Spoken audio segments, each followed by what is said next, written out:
오늘은 마지막으로 존귀한 인생의 삶에 대해서 말씀을 전하려고 합니다. 우리는 믿음으로 구원받았으니 믿음으로 살아야 합니다.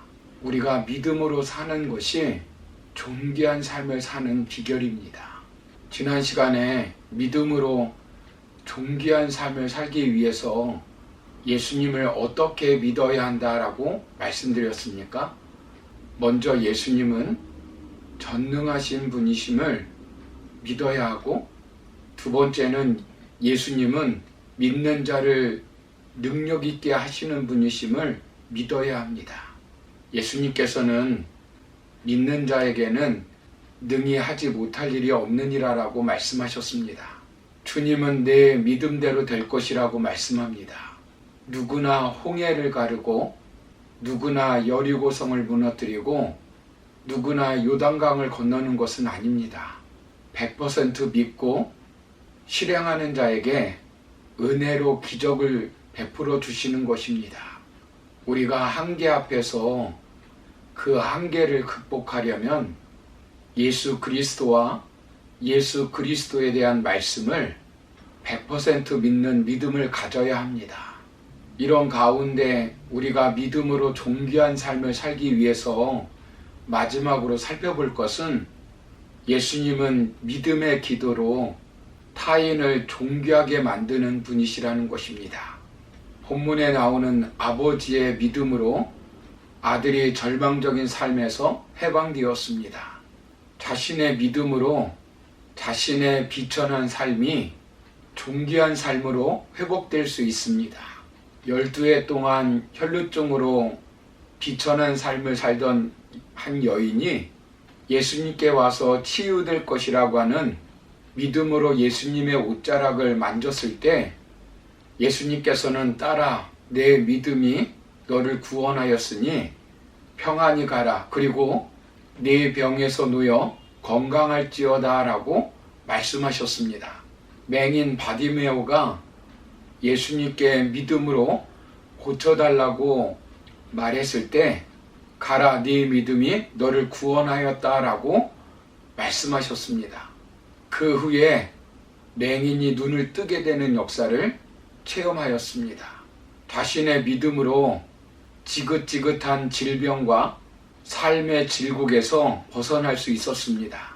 이처럼 내 믿음을 통해 아들의 문제가, 딸의 문제가, 이웃의 문제가 풀려 미천한 삶에서 존귀한 삶으로 비상할 수 있습니다. 중풍병자로 살아야 할 사람이 그의 친구들의 믿음을 통해 고침을 받았습니다. 죽은 야이로의 딸은 아버지의 믿음으로 말미암아 죽음에서 살아났습니다. 병든 백부장의 종의 병도 백부장의 믿음으로 말미암아 고침을 받았습니다.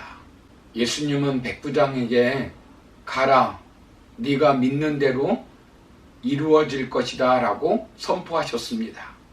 예수님은 그의 믿음을 보시고 하인의 병을 고쳐주었습니다.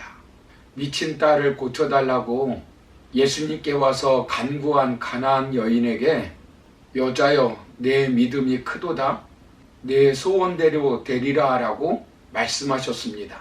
그 딸은 어머니의 믿음으로 말미암아 사탄의 결박에서 자유케 되었습니다. 오늘날 믿음을 가지고 사는 우리도 얼마든지 그렇게 살 수 있습니다. 어떤 믿음으로 그것이 가능합니까? 한계 앞에서 아무런 도움을 주지 못하고 오히려 그 아버지를 회의에 빠지게 한 제자들은 예수님께 조용히 와서 묻습니다.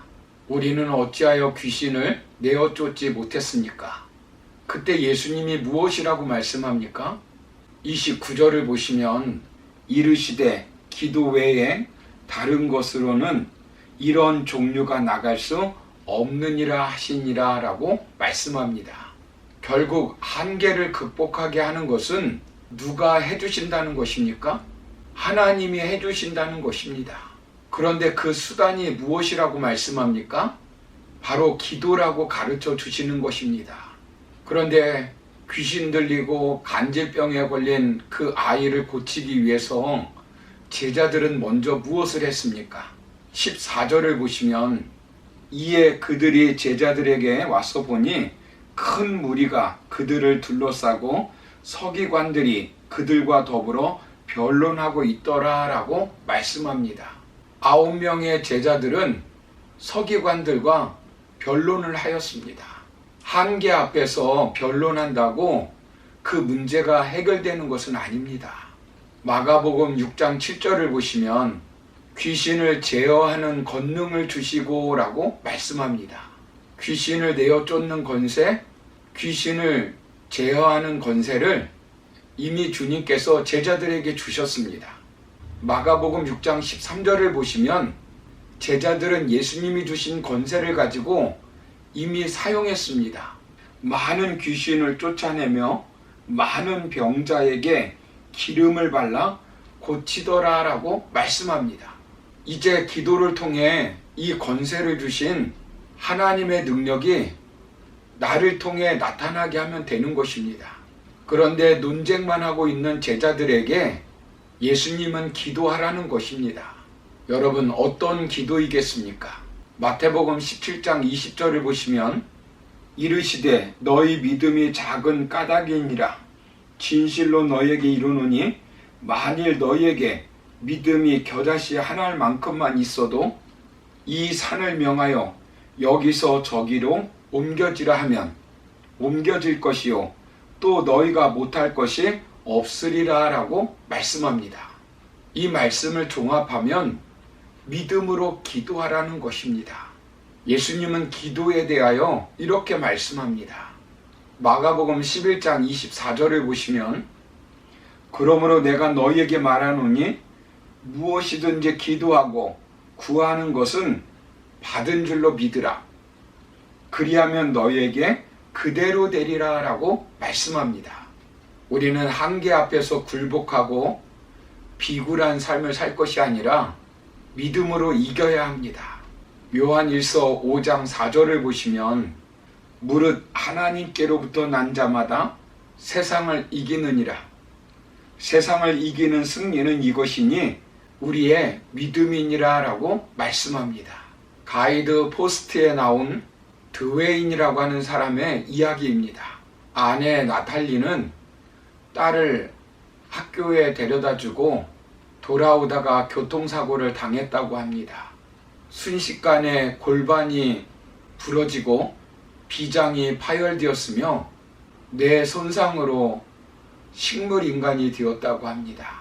자신이 섬기고 있는 목사님과 성도님들이 아내를 위해서 열심히 중보 기도하였다고 합니다.